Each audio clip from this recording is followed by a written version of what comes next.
Passer le pouvoir à un anglophone.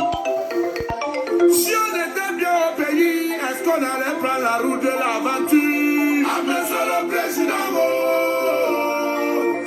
Un pauvre qui vote ou celui qui l'a rendu pauvre. Si on était bien au pays, est-ce qu'on allait prendre la route de l'étranger? Ah, mais c'est le président.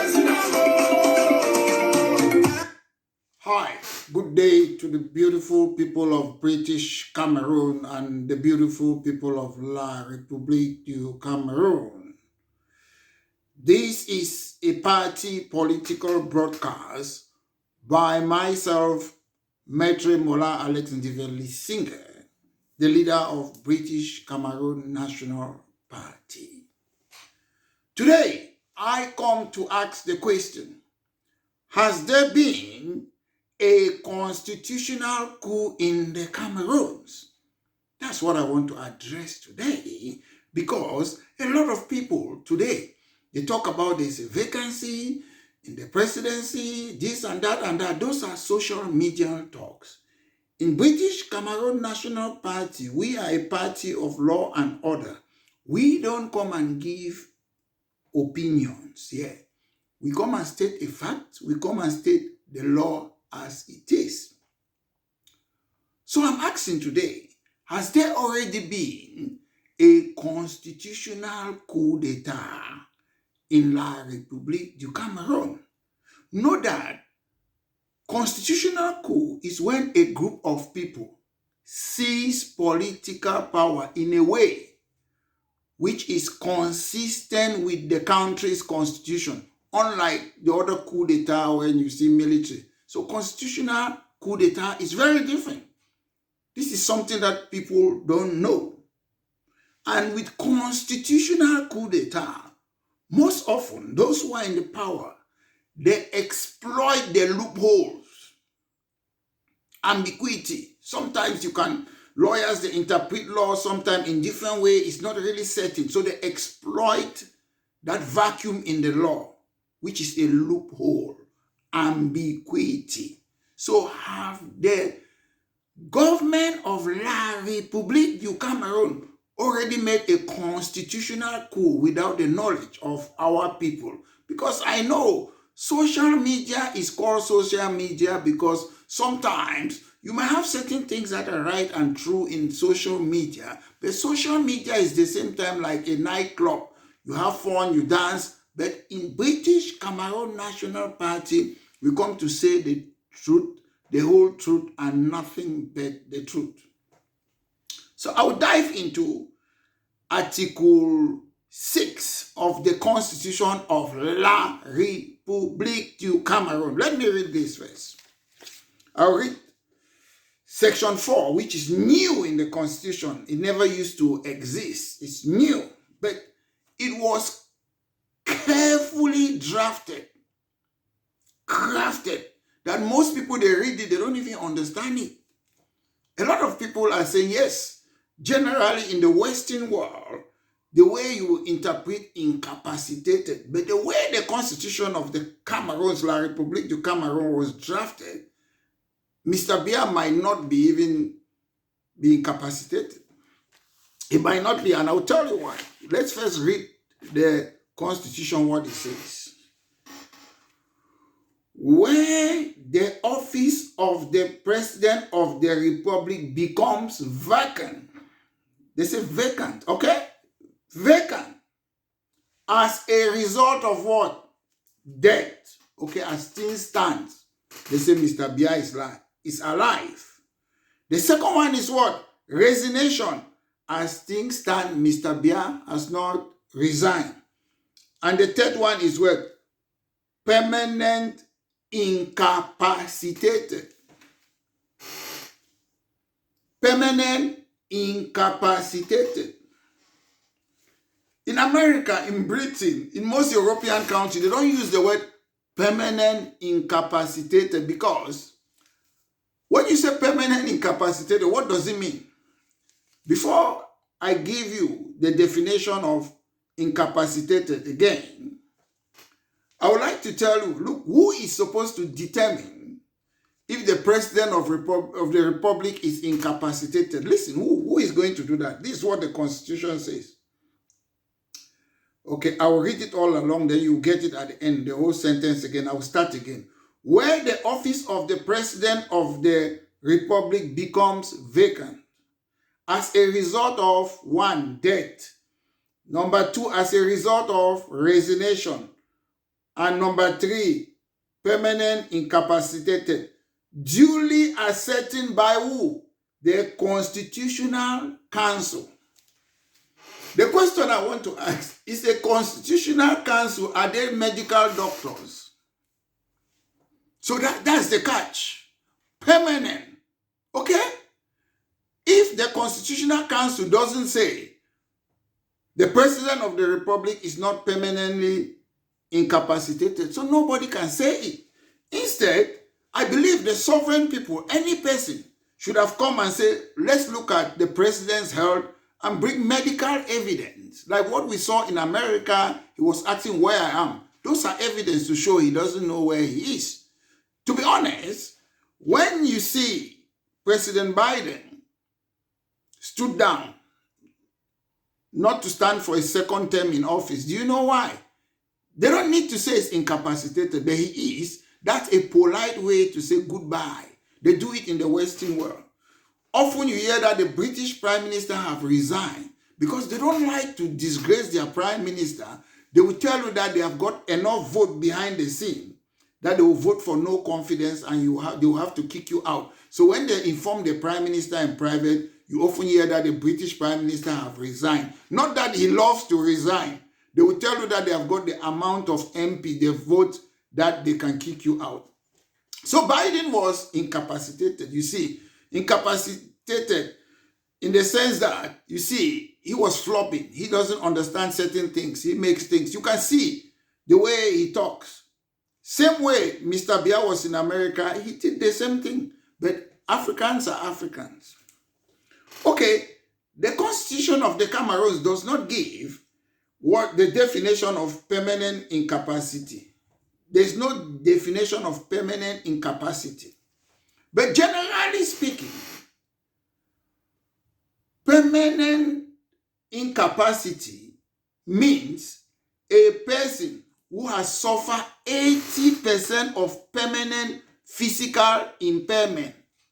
That's your faculty have weakness. That's 80%. That's not, the Constitution did not define it. So it will be difficult in terms of Cameroon to prove that the president of the republic is permanent incapacitated. It will be difficult. But in general term, in English language, permanently incapacitated means a person who has suffered 80% of permanent physical impairment. If you ask me, generally, Biden is, Mr. Biya is, but in African terms, they will say he is not. Then, or somebody who have suffered 75% permanent neurological impairment. You know, neurology, nervous system, 75%, physical, 80%. That's the general definition. But the catch in our Constitution is that you can be almost dead, and the Constitution of the Cameroon will say you are not permanent incapacitated. From the way I can read the Constitution, they give 3 things. Either you're dead, they say the president is not dead. Resignation, the president have not resigned. Permanent incapacity. So, if they bring the president of the Cameroons today, they put him in a 2D. If they put him in a 2D, he sits there on the sofa, on a chair, and address you people. So they can still tell you that he is not incapacitated. That's the catch. So this Constitution was carefully drafted so that these people, they should stay in power forever. So because sometimes everybody come and say there's a vacancy. If you read the Constitution of the Cameroons, they chop people their money, CPDM. They can argue that there is no permanent incapacitated president. They can argue. Because how do you prove that the president of the republic is incapacitated? How do you prove it? And the only person, according to the constitution, who can ascertain it is the president of Constitutional Council. Do you think the president of Constitutional Council that we all know, he can come and say, Mr. Bia is incapacitated? No, he can never say it. So, if Mr. Bia is able to walk and sit and make a speech to us, they will say he's not permanently incapacitated. How are we going to prove it? Because we cannot use an independent doctor to prove that he is permanently incapacitated. This is the difficulty. That's why I often say the constitution of the Cameroons was made for one person. It was made for the CPDM to remain in power forever. That's why they made this constitution. It's a fact. Because everybody said there's a vacancy. There have already been a constitutional coup d'etat. Because constitutional coup, they just follow the loopholes in their constitution. Even if Mr. Bia is not there. You see, the 1972 referendum was a constitutional coup made by Aijo. When Mr. Bia changed the term limit in the constitution, it was a constitutional coup. When you change the term limit, because before you can have 2 terms, Mr. Bia changed it. So constitutional coup is different from normal coup d'etat. And these people, they will play with the constitution again. The only thing I'm surprised, whether it's good or bad, I have never seen a country in my life where the president of the country have disappeared, is nowhere to be found. Then the people just fold their arms. Come on. Let me talk first of all. Mr. Bia, I've got his supporters. Sometimes we see them when he comes to the airport, they come there, 20 May, they support him. So, if you really love Mr. Bia, not only Mr. Bia, if you have a loved one, a family member, a good friend, and you don't know the whereabouts of your good friend, you will just sit and fold your arms, the people of the Cameroon should be in the streets.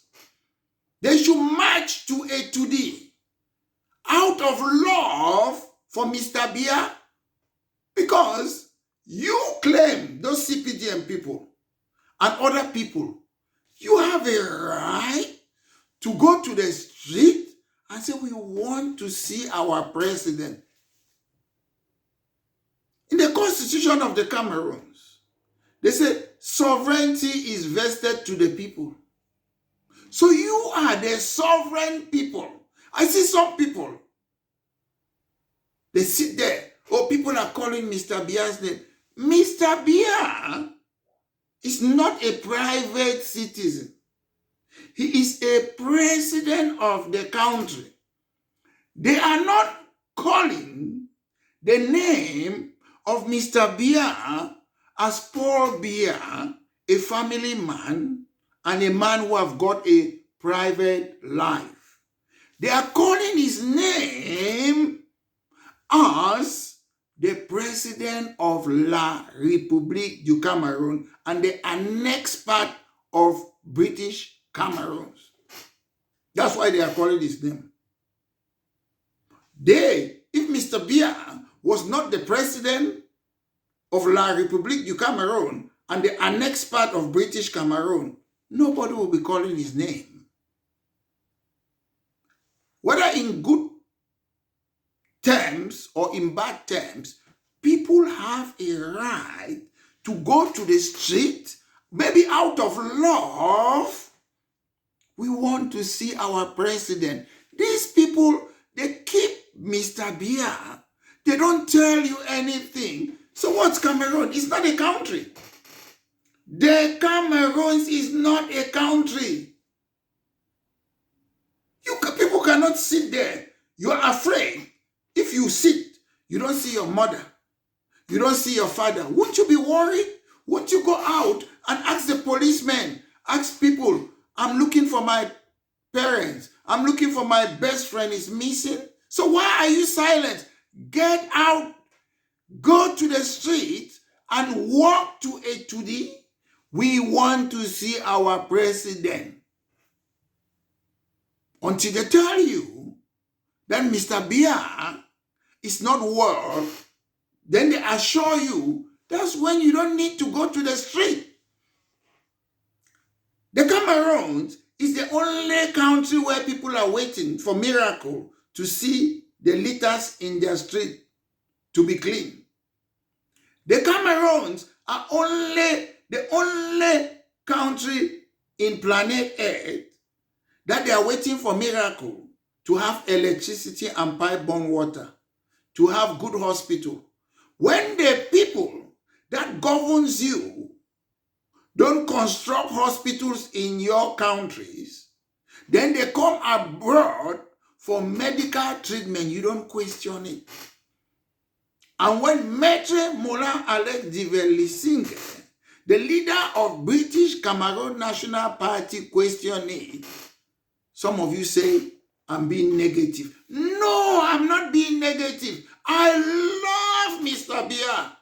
But as a leader of British Cameroon National Party, an opposition political party, an alternative, a government in waiting, it is my job to scrutinize and hold the government to account. I've said it often several times. Years ago, I've made videos. I say I love Mr. Biya. I've never said in my life I don't like Mr. Biya.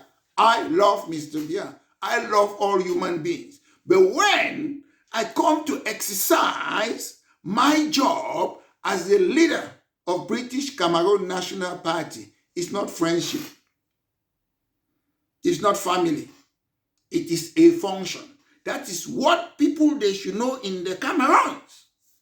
We should know when leaders of opposition in the Western world, when they are criticizing, scrutinizing the government, they don't hate the government. The prime minister or the opposition leader who used to be prime minister in UK, Sunak, scrutinizes every Wednesday the prime minister in question time. It's a function. He doesn't hate the prime minister. When in the United States, the opposition are scrutinizing and holding Mr. Biden to account, they do not hate Mr. Biden. They are scrutinizing. That's the only way you can have checks and balances. That's the only way you can prevent dictatorship. The opposition in most Western countries, they are paid to challenge the government. They are paid. They are not paid to come and say, oh, Mr. Prime Minister, you're doing well. The economy is going well. Even if the economy is good, employment is up, streets are clean, lights are everywhere, hospitals are there, creating new jobs. The job of the opposition is to ignore those good things and look at the things that are bad, because you have to hold the government to account. And that's what the only real, genuine, functional opposition in British Cameroon is British Cameroon National Party, and that's what we are doing. We should understand that gone are those days where people will come and sit. They say they are leader of opposition, they cannot speak, they always sit, they hold their briefcase, people put them in the car, they enter. That's not politics. Politicians talk. They talk what they will do. You look at their life, you look at their past life, you look at their CV, you check their character, if they have probity and integrity. It's only in Cameroon that people get into office. They don't check their character. They don't check their criminal record. If Mr. Biya was checking the criminal record of the people who he appoints, I'm sure we would have less criminals. In Cameroon, they don't ask. I know when I was in the Cameroon sometime when we went to Ngwakele. I don't know if it's an equivalent, something they call, is it certificate of non-conviction, something like that. But I don't think they check people now, because when I sit here today, I see people who are ministers, people who are mayors, people who are governors. They have criminal records. Their character is bad. It doesn't mean that they must even convict you. There are people in the Cameroons who commit crime. The common crime in the Cameroons that goes unreported, adults sleep with underage girl. That's statutory rape. But nobody talks about it in the Cameroons. Nobody talks about it. They abuse children in the Cameroons. Nobody talks about it. They don't have voice. I've seen some videos. So once in a while, I've seen a paper that says CPD man of about 60 years impregnated an underage girl. Nobody talks about it in the Cameroons. So when we of British Cameroon National Party, we talk because if we can sit and blame Mr. Biya that he has been in power for 42 years, if you don't scrutinize somebody, you don't hold them to account, you don't challenge them, that's what happens. Even in the Western world, if you don't scrutinize government, if you don't tell them that what did you do with this money, what did you do with this contract, if you don't do that, they will become dictators too. Election is not enough. And that's why we of British Cameroon National Party, the first thing we would like to do in the Cameroons is to call a constituent assembly to draft a new constitution. We have to respect the two countries that came together. Our core policies is French institution in British Cameroon and English institution in British Cameroon. French institution in La République de Cameroon, English institution in British Cameroon. And we will work with everyone, regardless of your political leaning, religion, or race. We will work with everyone in the Cameroons insofar as you agree with us that we can live in that country by recognizing the fact that two countries came together and we are different. Then to protect the minority, we have what we call ethno-cultural democracy. All the ethnicity must be autonomous.